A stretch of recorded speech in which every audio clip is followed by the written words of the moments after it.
but I don't think Judd Apatow stands for that. I think he floats his own boat. Yeah. He might be in this movie, and I might be sort of hired as a principal actor.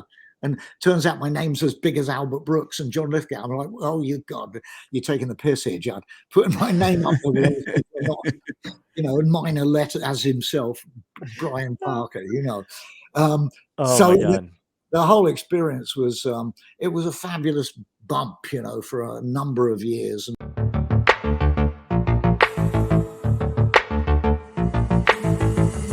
Dystopia Tonight.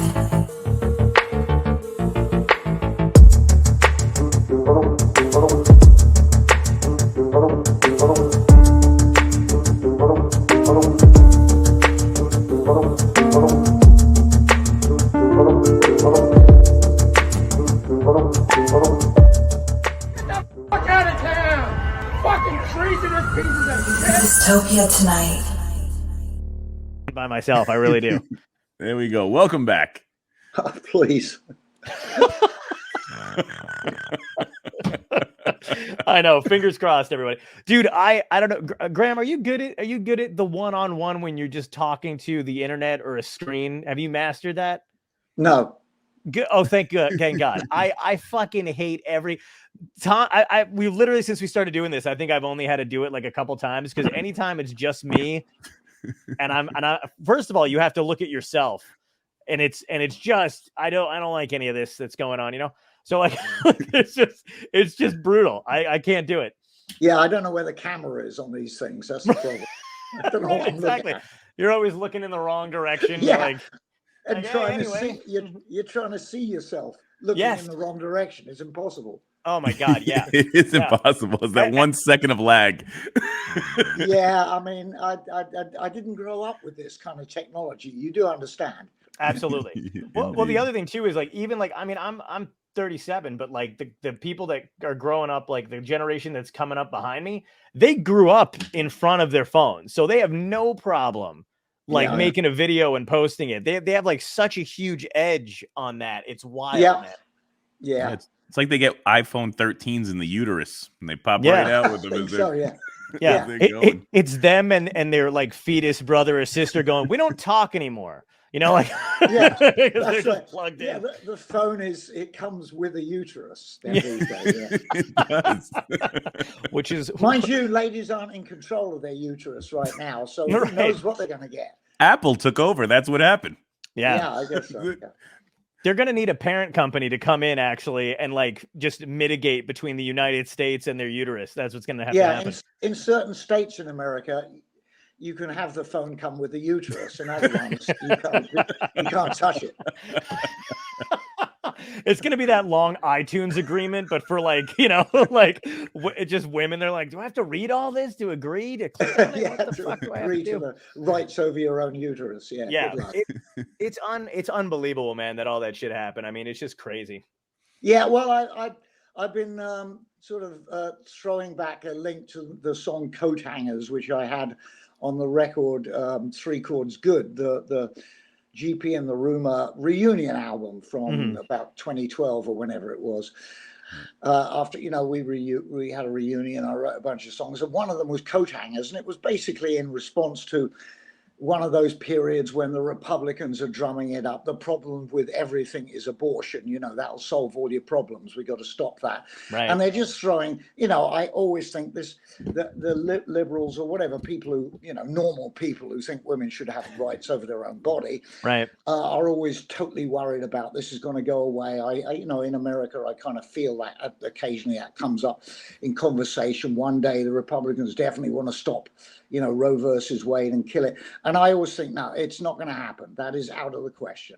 It just can't happen. But I still wrote that song because it was one of those Republican drives where, maybe this will work again.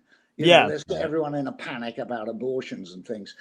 And so I just wrote that song about that kind of thing, but not thinking for a minute that in 12 years' time that they would pull it off. Because they don't give a damn. It's just throwing red meat to the fake Christians and all the rest of it.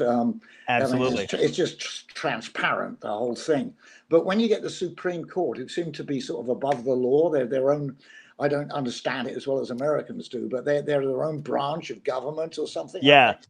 Yeah, I mean, I don't even really understand it. That like, there's just shit I'm constantly learning about it. Like every time I think I have a grip on the situation about what they can and can't do, and I'm just finding out every day how little power the president has, especially when he's a Democratic president for some reason. Yeah, no power at all. Yeah, right. But it seems like to me, it seems like every time a Republican president comes in, he can just do whatever the fuck he wants, and no always, one.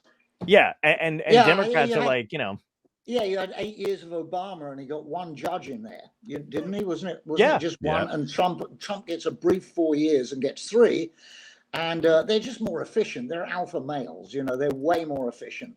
And we have, talking to Billie Joe Armstrong, you mentioned him saying, "I'm kind of moved to England. I've had it with America, fuck America," and all this. Right. I mean, I think someone needs to fill him in on British Conservative Party. I think they need to fill him in on the Tories, because, they are dismantling, as much as they can of civil rights, human rights. They're doing a very powerful, sneaky job of it, in a more British genteel way. Right. It's not as brash as Trump. It's just we have a sort of clown who's, Boris Johnson. He's a funny bloke, Right. But, unfortunately, the working class are conned by that, because that's where I'm from. I'm a victim of class education, which is, that's what we had in Britain in my period of time and beyond.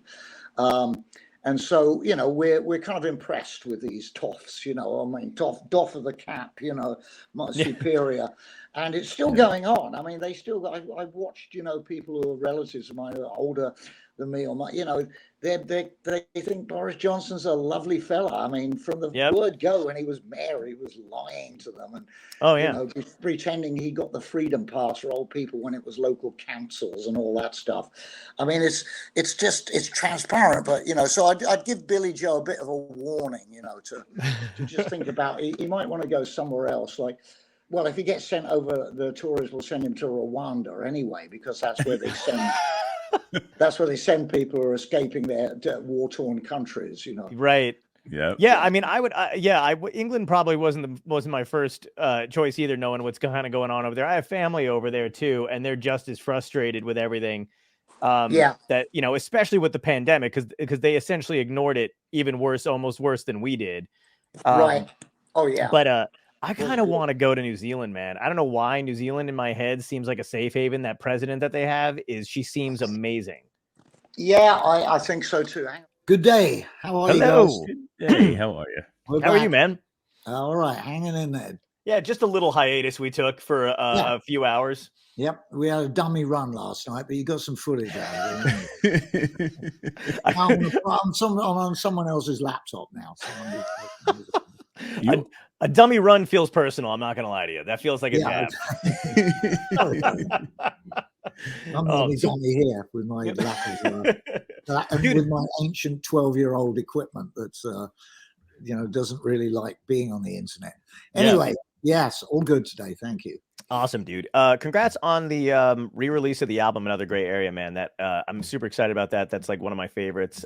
Is it surreal for you to have it be like 40 years? It is, yeah, because when Iconoclastic Records got hold of me and said they'd like to license it and put it out, license it from Sony, of course. So I said, yeah, why not? I'm okay with it. Remastered, and it sounds good as well. I actually dared to listen to it. They did a good job, Usually I'm like, yeah, whatever. It's really scary. But they said it because it's 40 years, and I said, no, that's not right. I mean, let me get my calculator out. 1982. That can't be real. It's like my 6th album. Me and the Rumor had finished then. It was my first album without them. It doesn't seem that long ago, but it's 40 years.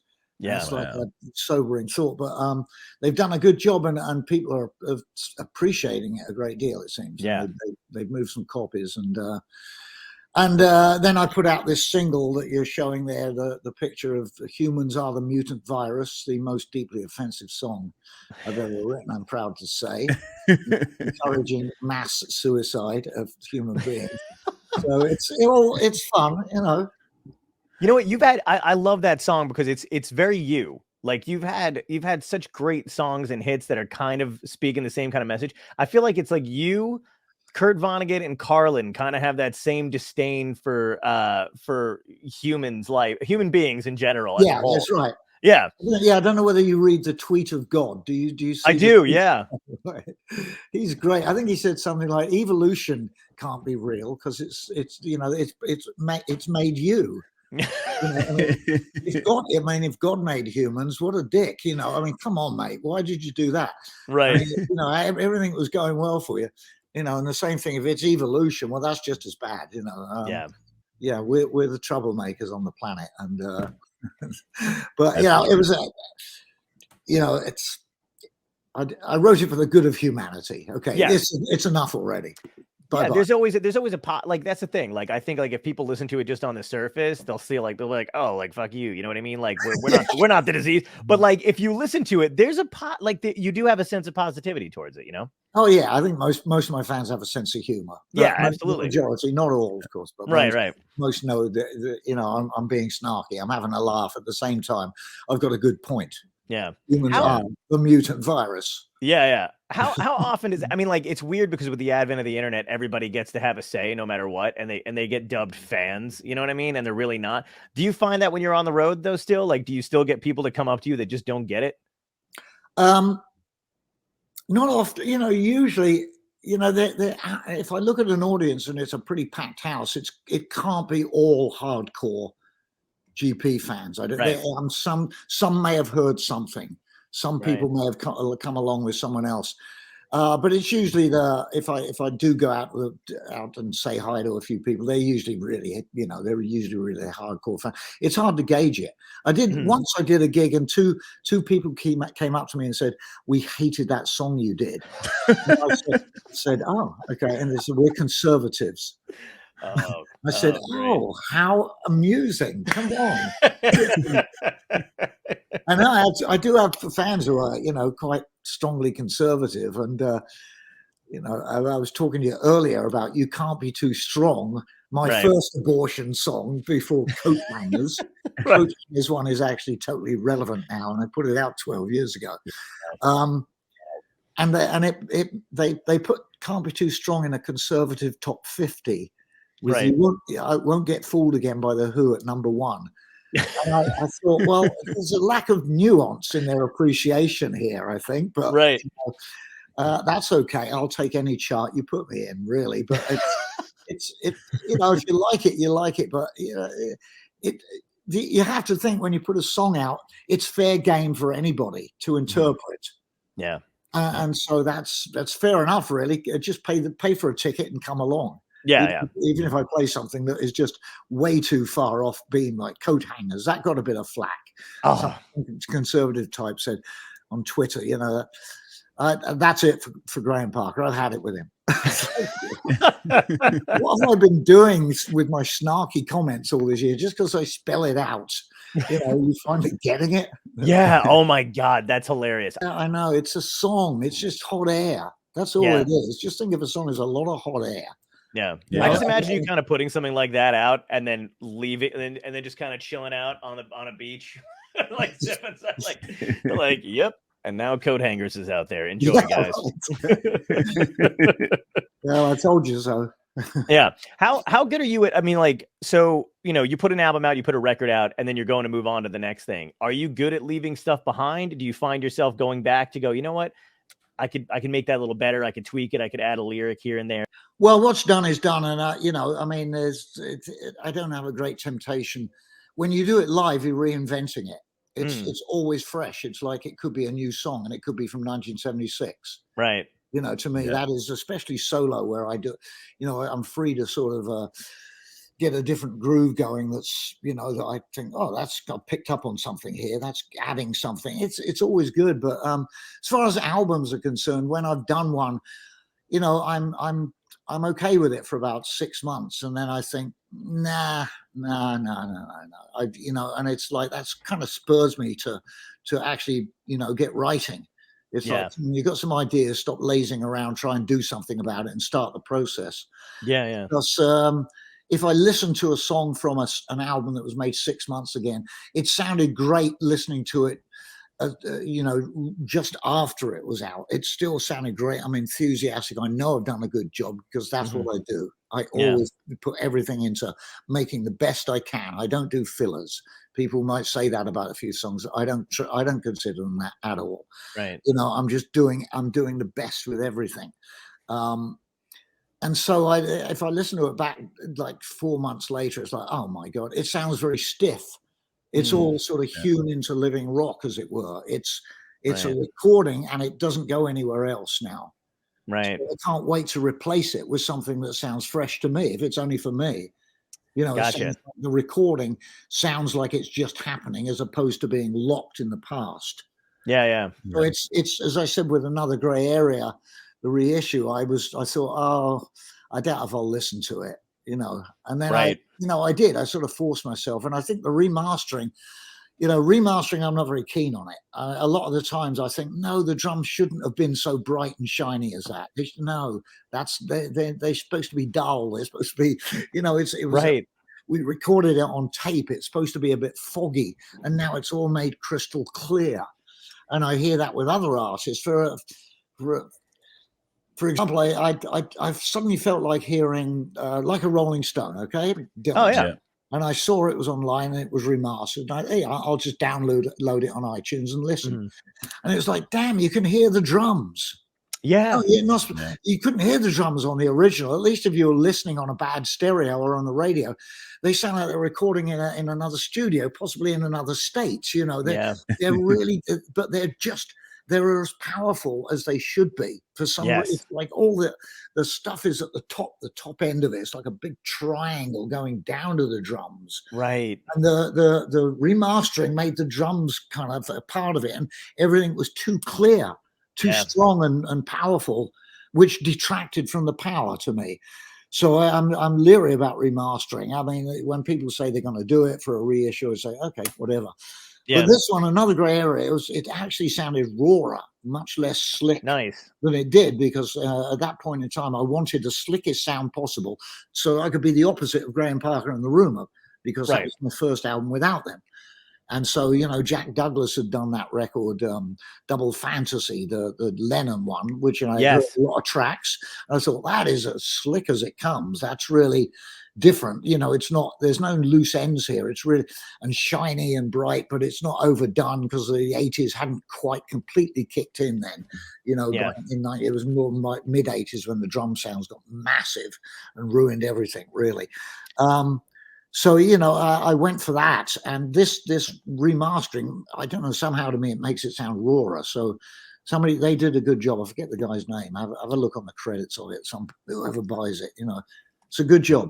Yeah, it's it's interesting that you say that about the remastering stuff, because I don't like to download, because they have Apple Music, and it's not even a knock on Apple Music. I understand it. Like, I like that they're trying to compete with Spotify, I guess, or whatever. But I never downloaded it because they replace your music. Because I have I uploaded everything onto my computer back in the day. So any CDs. Even stuff that I downloaded off of Napster back in the day, like there's certain. That's how my kids heard my music. They stole it from Napster. Just heard this record of yours, Daddy, called Acid Bubblegum. I said, "Oh yeah, where'd you hear that?" Oh, got it from Napster, LimeWire. LimeWire. Oh, LimeWire gave my computer so many viruses back in the day. Did it really? Oh my God. LimeWire was the knockoff of Napster back, because Napster was like getting shut down and everything, and people were making a big deal about it. And then LimeWire came out, and I think LimeWire was overseas, so they were like, "You can't fucking touch us." But then you would download an album or something like that, or a movie or whatever you wanted to download, and it would like just come with like a bunch of spam shit and all this other crap, and I'd be like, "Is it worth it?" And I'd be like, "Yes, it is, absolutely." Okay, you got a lot of stuff. I mean, well, now we got legal.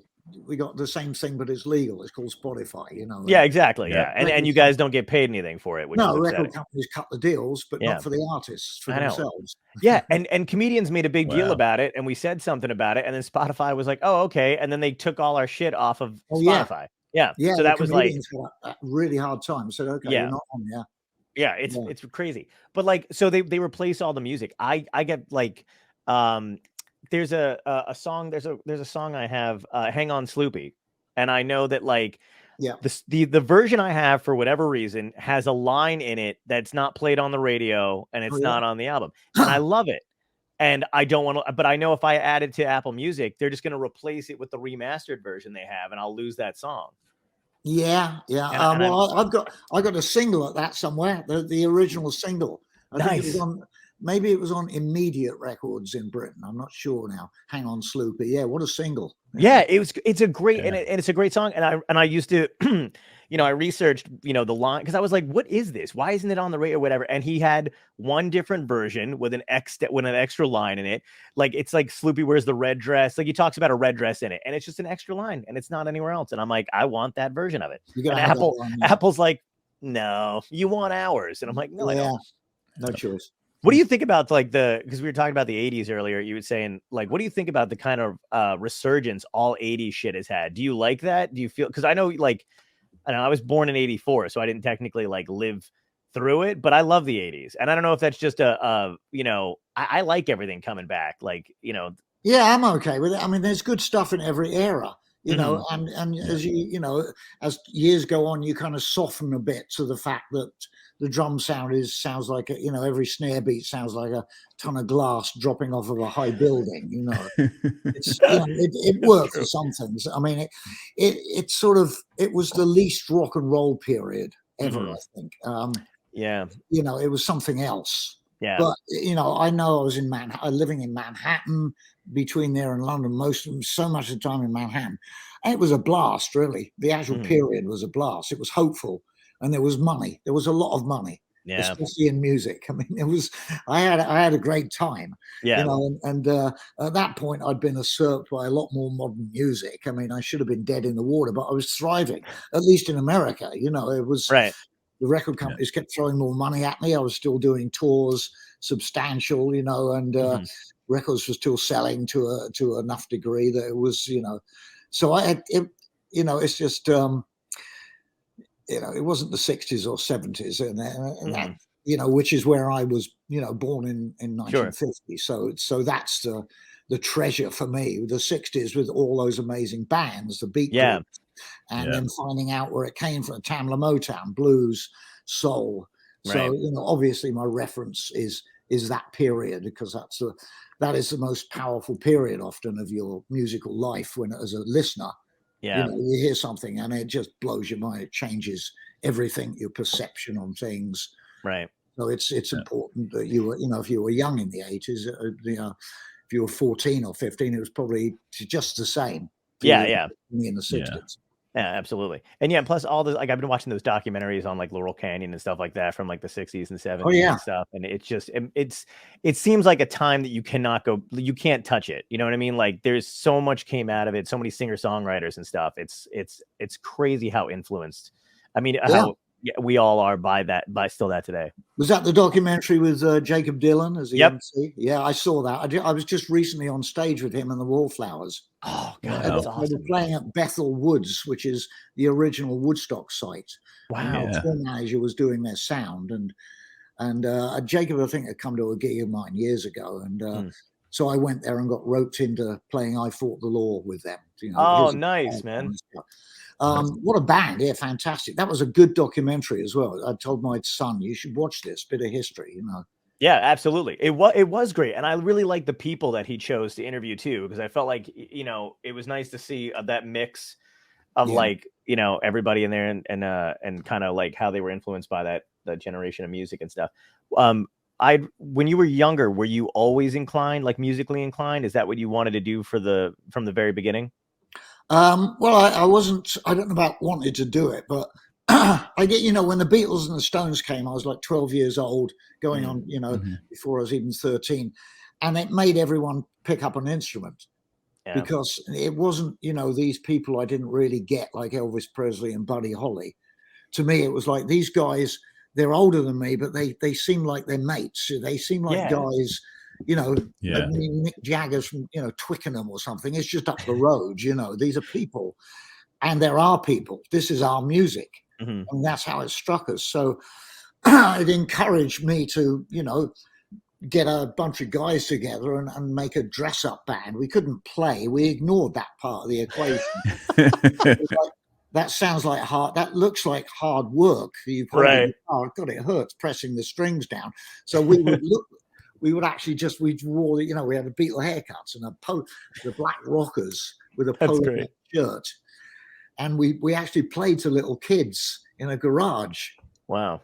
For three pence, a threepenny bit, as it was called, and we'd come down the stairs and jump on a table in this room in a garage, and these little girls would scream. Because that's what you did, right?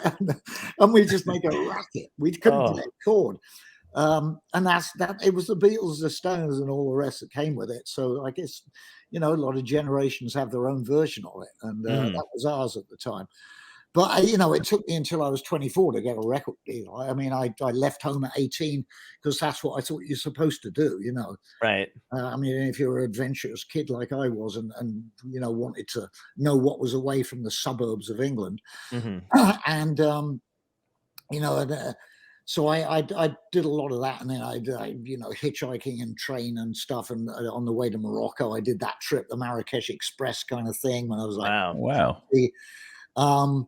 And were your parents cool with you leaving? No, they were, you know, I think they were pretty. They, you know, they always encouraged me. They never stopped me. My dad took me to the ferry, drove me there. You know, both. Oh wow. Yeah, he was. But you know, they were cool with music.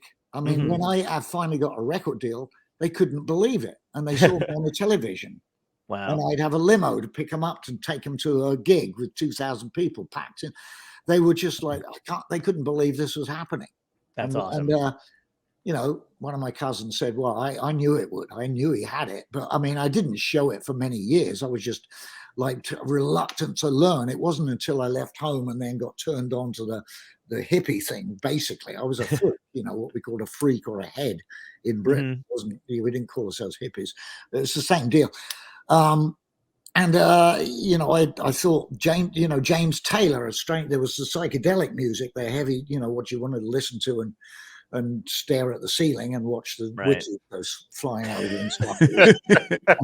and freaking out. Hendrix is playing, and it's like, oh my God, wear off acid, wear off. This is too much.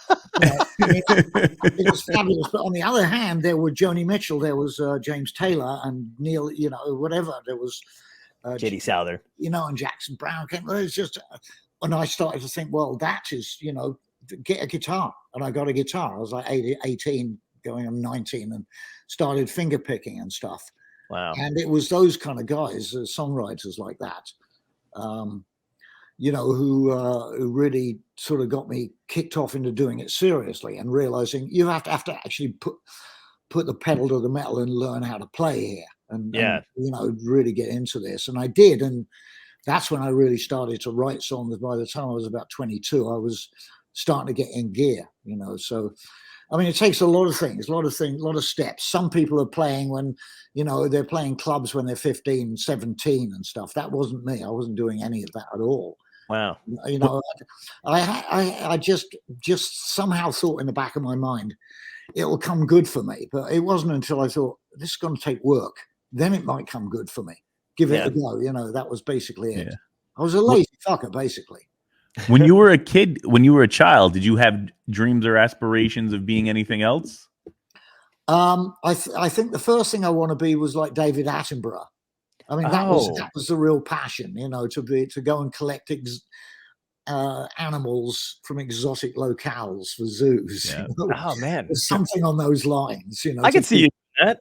Yeah, I was really. I mean, I grew up in the country, and I was so into nature, and still am, you know, and studying and, you know, learning things. But of course, I didn't realize you had to be intelligent to do that.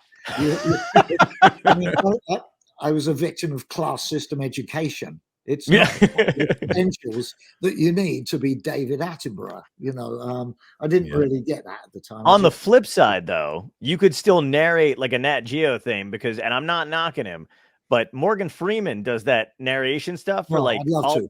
Yeah, all the space programs. But if you ever listen to him in an interview when someone asks him about space, Morgan Freeman doesn't know shit about space. No, you don't. Yeah, so you could totally do that. Yeah, I could totally do it. I mean, David Attenborough said, you know, people think I'm this guy who pops up all over the world and I know everything. I don't. People tell me. We're not experts. I mean, he's a knowledgeable guy and all that, but he's admitting to, I don't know all this stuff. That's hilarious. I know bits of it. Yeah. Do you remember the first gig you felt comfortable? Like, because you said you had to work really hard at it and you were kind of building it and starting the clubs, but do you remember when you got into one and you were like, okay, I got it. I know what I'm doing. Well, yeah, I guess I took to it, but I was always filled with nerves, and basically that's why my attack was so vicious. Right. It was a bit before punk, and I was out there going, and just like, you've got to understand what I'm saying, you idiots. I was just like, that was because I didn't know how to sing. I'd had no real practice. When you're writing songs, you're in someone's, the girlfriend's bedsit or something, or at home at your parents', and you're whispering it. That was how I learned to sort of write songs. I'm kind of, doing this whispering thing. So when my break came and I got a manager, and suddenly I got a record deal, I just thought I didn't have any other response other than to scream very loudly, which butchered all my ballads totally. But it was effective with audiences because they hadn't seen anything like it. A lot of them, Nice. It was, and so it was. I think it was when you get comfortable is when you're on long tours and you're completely knackered, and you just get off and you do the show and you give it everything. And at some point on a 4-month tour, it doesn't take long before it's a gig.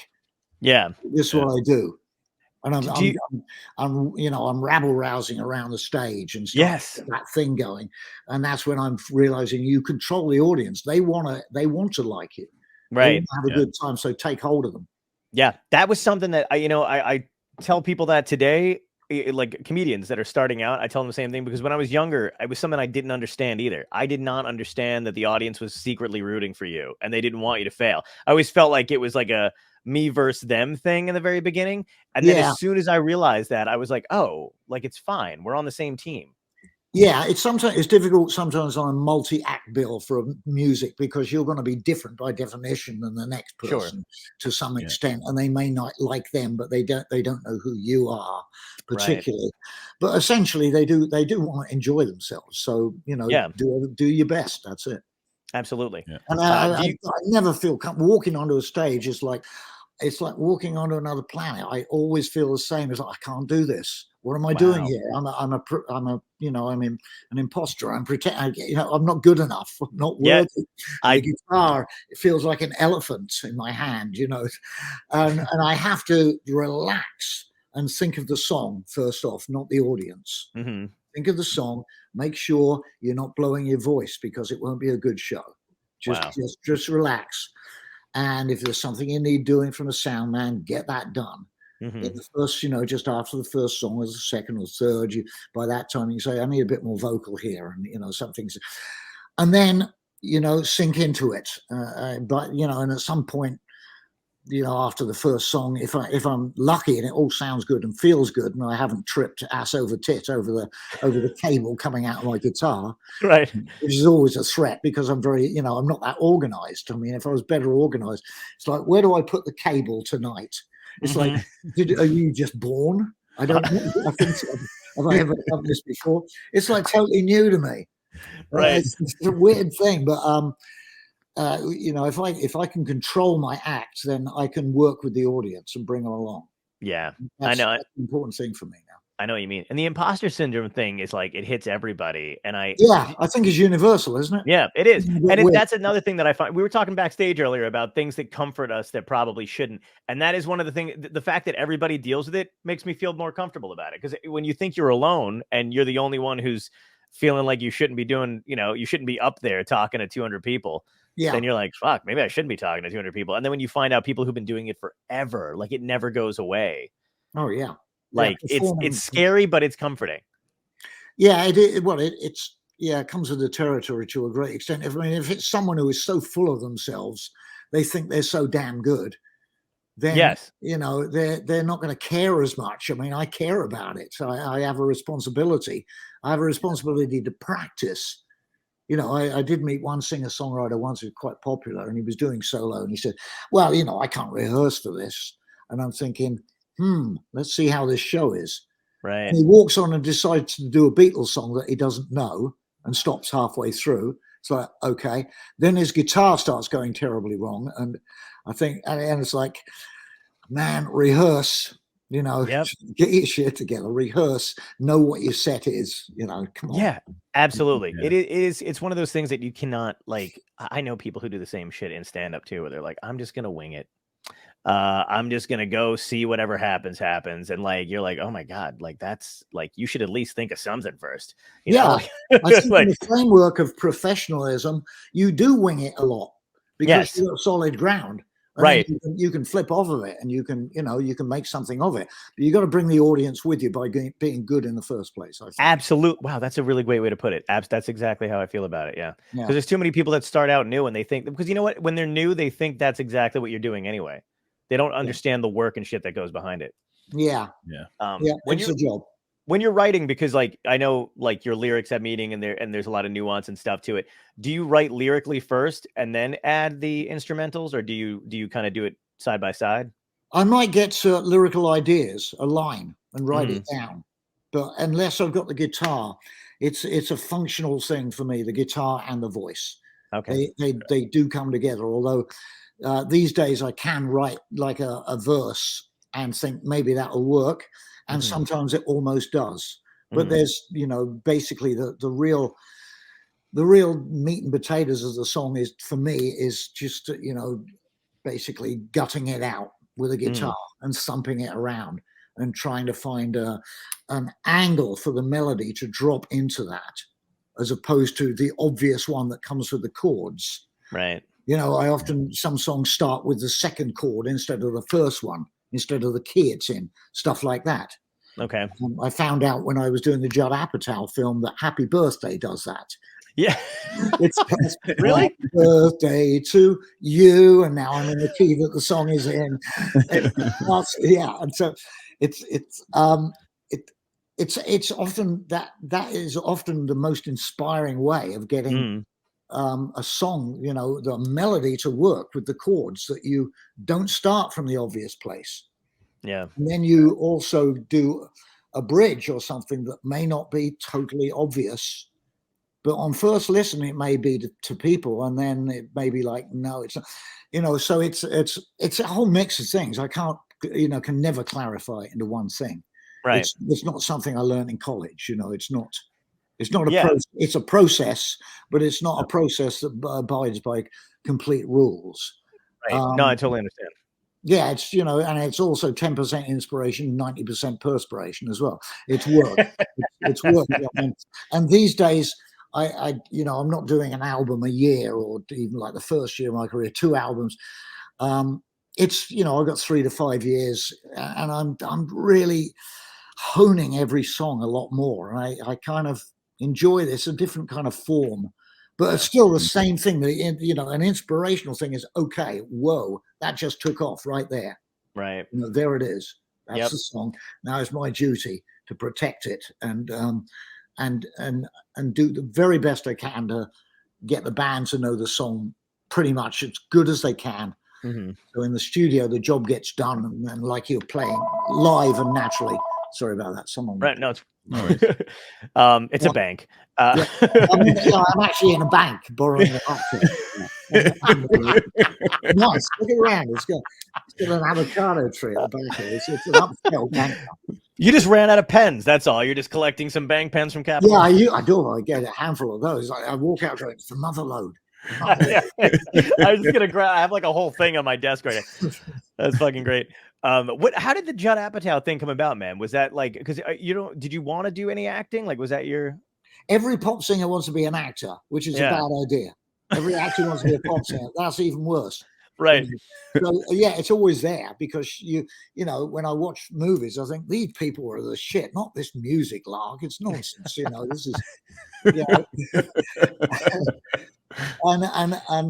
that was I'd recently got on the email and stuff, and by some whim or some mistake, I reformed the rumor without thinking it through, and I realized, shit, this is going to cost me a lot of money. I got guys in different countries. I'm paying for this these days. Involved. And then suddenly there was some money invested in this whole thing. It was weird with the publishing company I was with at the time, and they started a record label. So suddenly it was everything fell together ridiculously. It was Wow. and so the rumor on board, and I'm saying, okay, I'll make the plans. We're going to do it in the USA in the studio. This great engineer has worked with me. Everyone went along with it, and then Judd Apatow calls up my publishing company and says, "Can I get hold of Graham?" It was like a week or two later. Wow. And I said, "Give him my number. Let's go." And I met with him in New York, and he said about this film that might have a part for me in this musician who basically destroys a small record company by his complete unpopularity. A record label who's signing people from the 70s and the 80s and even the 90s. Like, what can possibly go wrong? By somebody who doesn't realize records don't sell anymore. They've stopped. Right. It's not going to work. And so he signs me, and I'm like the record he's got at the moment. He thinks he's going to save it. I say, "Oh, I'm a natural. I can destroy this record label." And then he said to Judd, "By the way, I've just reformed the rumor." And he's head shot back because it's one of those things 30 years later, Mm-hmm. you're not going to do that. And I Right. said, "No, I'm never going to do that." And suddenly it feels absolutely right. It all feels right. And I said to Judd, "You should put them in the movie as well." And so he did. I mean, I still, up until recently, I think they were getting a few residuals because they were actors, Yeah. Oh man, it was an unbelievable experience to have the room and say, "Oh, by the way, we're probably going to be in a Hollywood movie unless Universal Access throws us out of this." But I don't think Judd Apatow stands for that. I think he floats his own boat. Yeah. He might be in this movie, and I might be sort of hired as a principal actor. And turns out my name's as big as Albert Brooks and John Lithgow. I'm like, "Oh, you're taking the piss here, Judd. Putting my name up there, in minor letter as himself, Brian Parker, Oh so my God. the whole experience was, it was a fabulous bump, for a number of years. And me and the Rumor made 2 albums, and we're actually together for longer than our original period in years. Wow. We didn't do as many albums. Right. But Martin Belmont, the guitarist, pointed out to me, we were together longer on this stretch than the first stretch. Right. I mean, in those days, though, we were doing 4 months tours, and then somehow I'd write a record album, and we do a recording, and then go off for another 4 months somewhere. Yeah. It was obviously different. We were just, but we did a substantial amount, for reformed group of our years, Yeah. How was it coming back with everybody? Was it just like the old times? We had a blast, really. I mean, I knew what I was doing now, and I wasn't. It was like, I'm the boss here. I'm sorry, this is how the song goes. Right. And everyone was like, "Fucking great! We got someone who's leading us instead of 5 people." Because I didn't know what I was doing on the first album. Mm-hmm. I mean, I'm in a professional studio with musicians, all of whom had more experience than me. Wow. All of them, even the guys who were younger, the drummer and the bass player, Right. Steve and Andrew. They played live. They played in a few, venues here and there in London and what have you. Mm-hmm. And the other guys, the Brinsley Schwartz band guys and Martin from a band called Ducks and Lux, they had record deals. That they unfortunately, it was in the time of prog rock, and their kind of music wasn't really cutting it. So now they didn't have record deals. Now they were broke up, but they were more experienced than me. So this time out, I know how to arrange a song, and when you hear it, it's like, yeah, that works. We don't have to destroy it and rip it apart and put in the sort of additions of musicians with more experience. Everything was added in the right place at the right time, and I couldn't believe it, really. And everyone just laughed the whole time. It was great. It was absolute raw, and it all got filmed and stuff, and came out in the documentary. And some of it is on the quite a bit of it on the Blu-ray of This Is 40, which is a great Blu-ray. I've seen. I have it. I love it. It's one of the few. Like I stopped buying Blu-rays a long time ago, but when that came out, I was like, I need it. Yeah, it's good. And I me and the Rumor had our own record put out, our own DVD or whatever it was of that came out as well. And with us just playing all the songs all strung together as opposed to just a bit here and there. Yeah. It was in the movie, and we got a very fair shake in that movie. Judd is a serious music fan, and he's I'm one of the many people he just loves, and he gives, when he's going to give someone a fair shake and say, yeah, I'm going to use some of your music, he does it. He backs it up. If he wants it and it works, he's going to back it up. I've had so many people over the years in that position say, oh, I'm a huge fan. And I'm like, well, yeah, that's nice. Are you going to add to that and tell me you're going to put one of my songs on your latest movie that will be a hit? Right. No, they're not. Apatow, however, can fit it in because it can fit in. Yeah. And he can do it, and he's a serious man, and he's great. Yeah, there seems to be a real resurgence for that kind of stuff, though. Like I really like, because I'm thinking, I love music, man. I feel like music to me, like we just said about actors, like every pop star wants to be an actor. Music to me is like magic. You know what I mean? Like it's still like that thing that like there's nothing like hearing a song you love. It picks you up. I love seeing bands live. It really is. I feel like a kid every time I see like you or somebody else perform live, because I'm like, how are they doing this? Like it's so weird, it is. It's like the lyrics hit you the right way. Oh yeah, it's just the best. Comedians, I think, God, how do you string that all together like that? Not stop and go. I've lost my track here.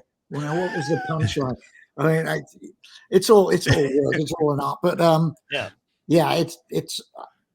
there's nothing that really beats an audience reaction playing live. The whole thing. I saw a few people doing.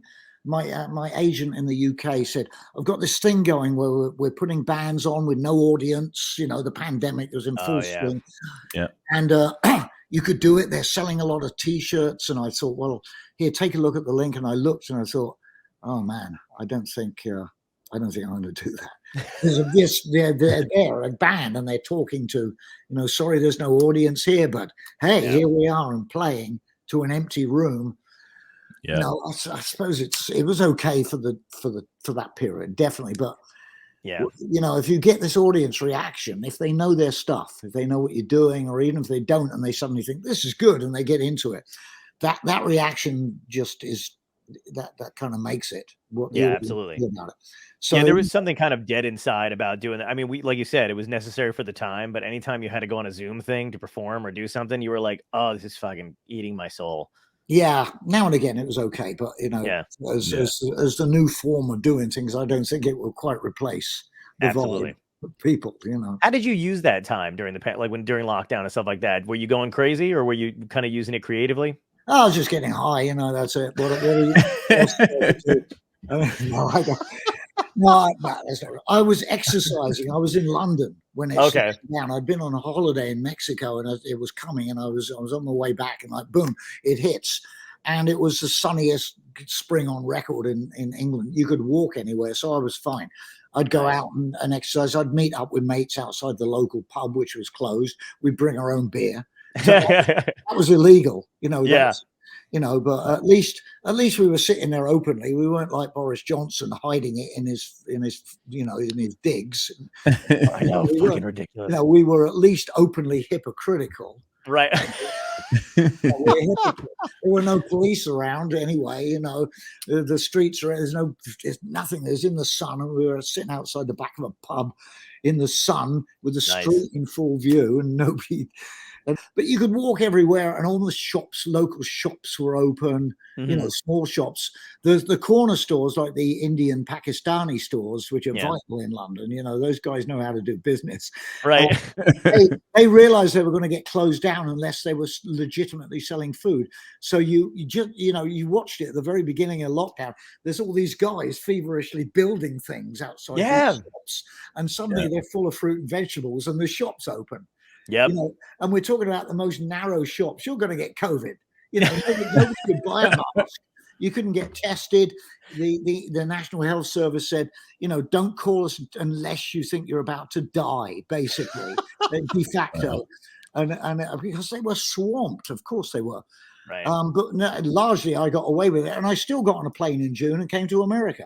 Oh, wow. Didn't do any gigs, but it was easier then than it was in 2021 when it was Yeah, very I think there was like a small window of time where Yeah. literally nobody was flying Yeah. at all. So you could get Yeah. on a plane and it was like your own private jet. Yeah, you did not have to upgrade.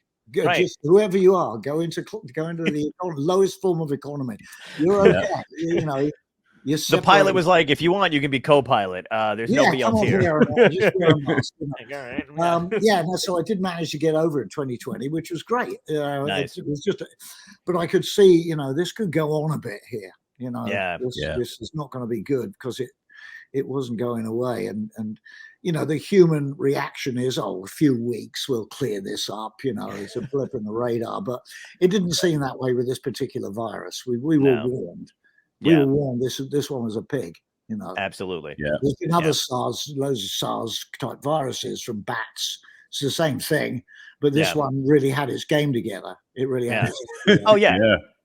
And the crazy thing is like even now it's not completely like gone, but we've kind of gotten to the point where we're like, they're like, hey, you know, a million dead, and people are like, yeah, I know, but there's this restaurant my wife and I love on 9th, so we're gonna go. You know, they don't care.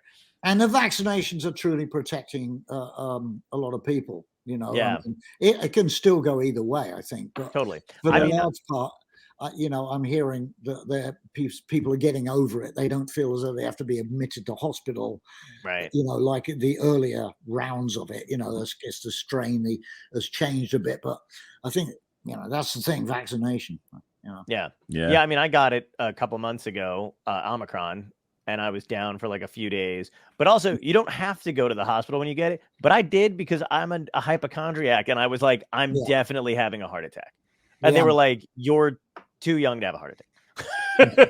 Like, that's not always the case, man. That's a bit optimistic. You never know. Come on. That's true. That's what I said. But it was literally, I got to the hospital and they were like, literally, this is so funny. I'm sitting in the hospital because I'd gone to the to get, because I took a home test and the home test came back negative because they're fucking garbage, right? So then I went to get a PCR test at like the hospital close to me. So I went to the ER, and then I had this one nurse that was there, and he was like, yeah, you know, it's a bummer you got COVID. I'm like, okay. A few days go by, I'm basically over it at this point, but then I got like in my head about it, and I was like, oh my God, I don't know, I feel like my heart's slowing down. I go back to the hospital, and the same nurse sees me in there with like the whole thing strapped around me, and he goes, the fuck are you doing back here? But I was like, I don't know, man, I think I'm, and he was like, you're fine, get the fuck out of here. It's like, oh, all right. Which is and you'd be the one to die, of course. You'd walk outside and have a heart attack. That's what I was. I told you so. Yeah, that's what I was, dude. I was like, they don't know what the fuck they're talking about. They don't know me. They don't know my body. Exactly. We both had that similar experience, except I had taken an edible post having COVID, and I'm like, I think I'm having a heart attack. I was like, this could be a clot. I made my wife drive me. I'm a 40-year-old man going to the emergency room. I'm like, listen. Full disclosure, I ate an edible. It might have been a little bit strong. She's like, you're fine. She's like, I'm going to run all the tests, but maybe you just had too much. Watch out for the amount of milligrams in that edible and half it next time. You know, come on. Exactly. Yeah. Now it's only half a gummy worm. No more full worm. Oh dear. Okay. Yeah, I know. This stresses you the fuck out. Yeah. Man, I was losing it for a couple days. You know, I talked to Tom. I would call him at like 1 or 2 o'clock in the morning. I'd be like, I think this is it. I was like like fucking Red. I was like Sanford and Son. I was like, I'm coming. Like I'm coming. And I was like, calm the fuck down. I'm like, no. I'm exactly the same as you. If I get a cold, I think that's it. I'm done. You know, if anything's weird about me, I think it's over. It's all over now. That's it. I'm done. Absolutely. I had a tennis accident the other day. I mean, you should see my leg. A popped calf muscle. Down I went. And it's like, that's it. That's the end. Yeah. I've got to recover from this. Thank you. Yeah. I didn't have the fortitude. I'm the same thing.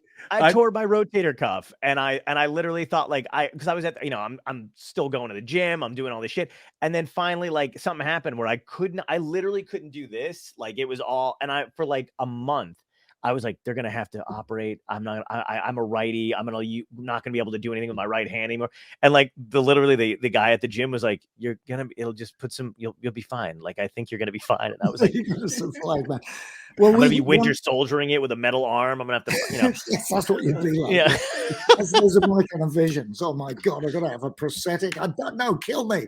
Yeah. No, I can't deal with it. It's too much. Yeah. If I get, well, we're men. If we catch a cold, it's a man cold. It's not like what a woman does. It's a totally different thing, man. Absolutely. Oh, I just lie on the couch. Oh, women, can you drop grapes into my mouth? It's a cold. It's very. Yeah. And meanwhile, they're pregnant with a cold, going to work 24, and they're like doing all this shit at the same time, and we're like, how about it? I don't know how you do it. Yeah, I know. Yeah, thankfully it's not us. Yeah, exactly. Yeah, we just get man colds. When I was a kid, I didn't even know what, like, I'm talking like 5, 6 years old, have no clue what sex is, no clue. I still don't, but no clue what's going on about. None of us do. It's all I'm like, what's going on down there? I'm not quite sure. Yeah. How does it work? But I remember being a little kid and thinking, thank God I have a penis so I don't have to get pregnant. I don't know why that was a thing to me where I was like, dodge that fucking bullet, like at 5. Yeah, you had the right attitude there. Yeah, thank goodness, because you're gonna know that's got to hurt, isn't it? Sure. Oh my God, I can't even fucking imagine. We'd be dead. We would be like, that'd be it. If we had to pass anything like that, fuck it. Yeah. Yeah, I don't even. It's gonna happen. Yeah, I know. That's why I drink a lot of water. They say kidney stones are very similar to pregnancy, and I never want to know it. I never want to know what it's about. Yeah, that was it. I've done that where I've drunk that beetroot juice, squeezed beetroot juice. Yeah, it has a delayed reaction. The next day, it looks like cranberry that you're pissing. I get that effect, and that's it. Kidneys, it's done. I do the same thing. I'm jumping out the window. That's it. I'm done. I'm over. Yeah. Right. Well, default Frank Sinatra's "My Way" starts playing in my head, and it's over. And it's closing credits. My way. Humans are the mutant virus. Humans are the mutant virus. Is there a high tower around, a volcano? I'm jumping. I'd be too chicken. Frankly, I'd be too chicken. Yeah. Oh, dude, I know. Right? Me too.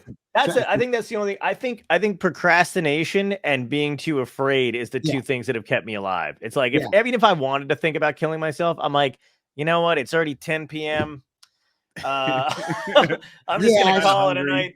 Maybe I'm past it at the moment. And what? Oh my God! I better tidy up. I can't leave this for people. Absolutely. Let me shower. I'm shower first. Let me do that kind of thing. Yeah, I better be clean. Yeah. Maybe I should get like an adult diaper because I don't want all that embarrassment. Oh God, I love it. So this Sunday you are where again? Oh, this Sunday I've got a gig, multi-act bill. I don't do a lot of those, hardly ever these days. On East Meadow, Long Island. This is on July the 3rd, Sunday, I believe it is. Yeah. And there's an act on, I think it's Chris Milo. Then it's Livingstone Taylor solo, me solo, and then John Waite with a full band, the whole business, and David Bromberg, the one and only. That's very nice. And it's on at the Harry Chapin Theatre. There you go. And that is in the correct order, I believe, as far as I know. And it looks like something I haven't done for a long time. Be on one of those bills where there's other acts and you're scared shitless. It's gonna be great, man. We should see. Is it tickets still available? Right. Oh yeah, as far as I know, yeah. I don't know how often they have these kind of things. I think the theatre is it's just a place it's been there for a while. I'm not quite sure of all the details. I'm not sure of all the details, but there it is in Long Island. Nice, man. And are you going to be playing Humans Are the? Yes, I should be playing that. Yes, as long as I can get this hand around the chord. That's because you need a lot of thumb work on the neck of the guitar to play those chords. But Oh my God, the humanity. Anyway, yeah, Can your daughter play? You should get her to fill in for you, but stand next to her with the hand just like there. yeah, I need something like that. My son's in LA. I can't get him. I'll get my daughter to come along. Nice. She's more of a drummer. She plays a bit of guitar, so Oh, nice. I think I better get her to study very quickly. Okay, Yeah. get her to play those chords that I'm not reaching properly. Right. No, it's going to be. It sounds like it's going to be good, and I'm quite excited about it. Fantastic, man. Yeah, it's gonna be great. Nice. Tom, you and I should go. We should go.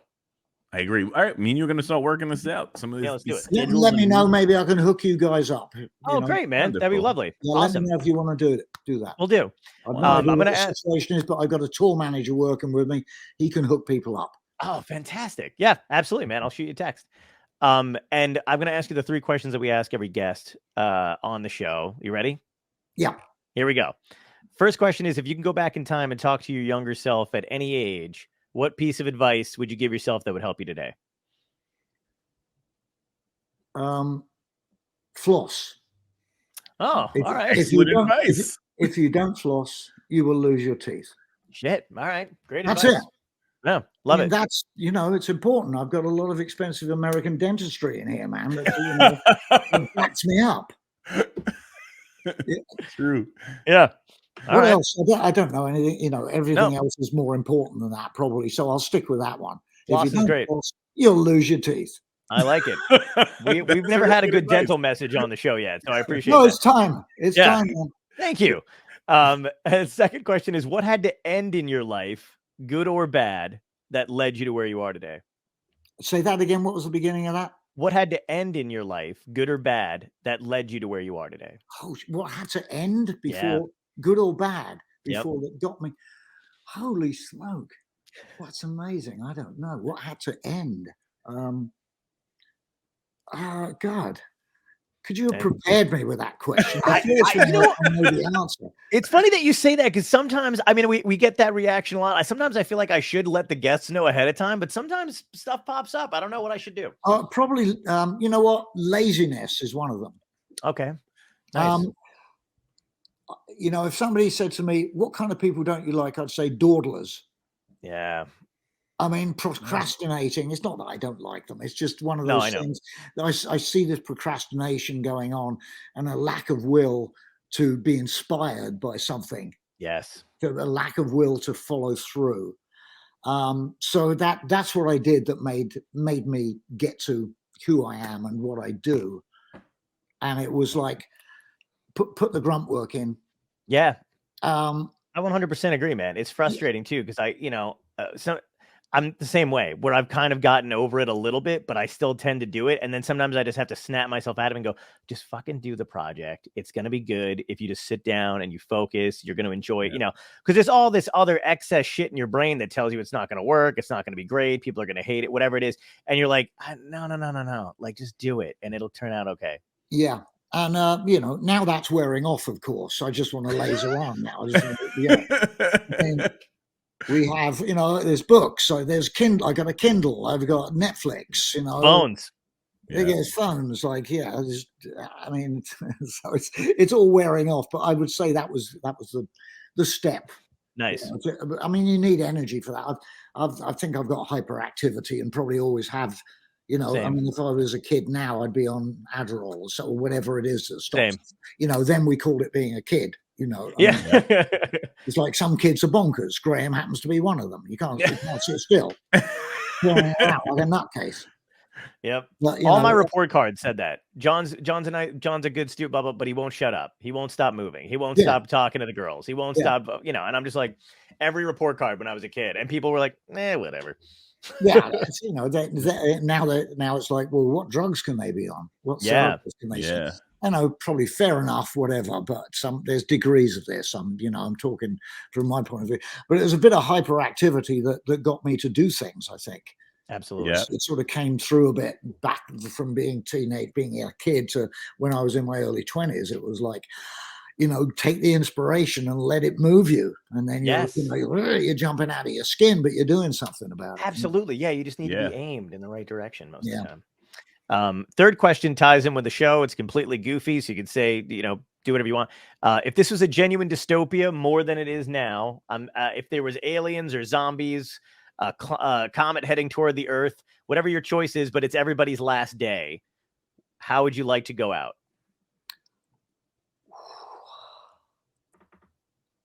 Yeah. There'd be some alcohol involved, I think.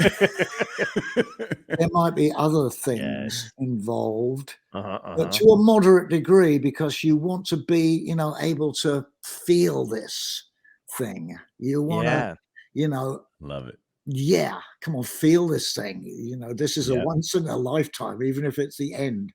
Right. That's a great answer. That is a great answer. And eat some good stuff. You know, eat something Nice. good. You know, enjoy what's left, and then okay, I guess we're stuck with it. Love it. Bring it on. That's some great advice for life. Yeah. I feel like, right? That I just like am the man. I'm actually a, you know, a personal coach for a lot of people. Although basically I'm thinking, what am I saying? I don't believe this crap at all. But I'm helping people. I'm helping you guys right now. You are. I got filled with. I was like, yeah, get a nice buzz going, get some good food, always. Right. That's a great way to go. I want to thank you so much for coming on, man. Oh, our fan Jackie said no questions, but Graham has gained a new fan, which is great. Thank you. That's very nice of you, Jackie. Whatever, 19. Yes, very good. Yeah. I appreciate that.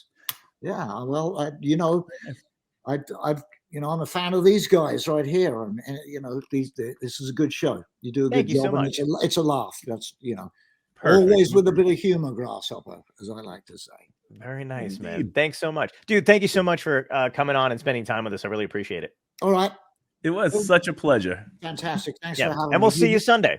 Be very well and keep flossing. Yes, we shall. Yeah, give me a shout about Sunday. Okay, man. We'll do. Take care, man. Peace, guys. Bye. Peace. Bye-bye.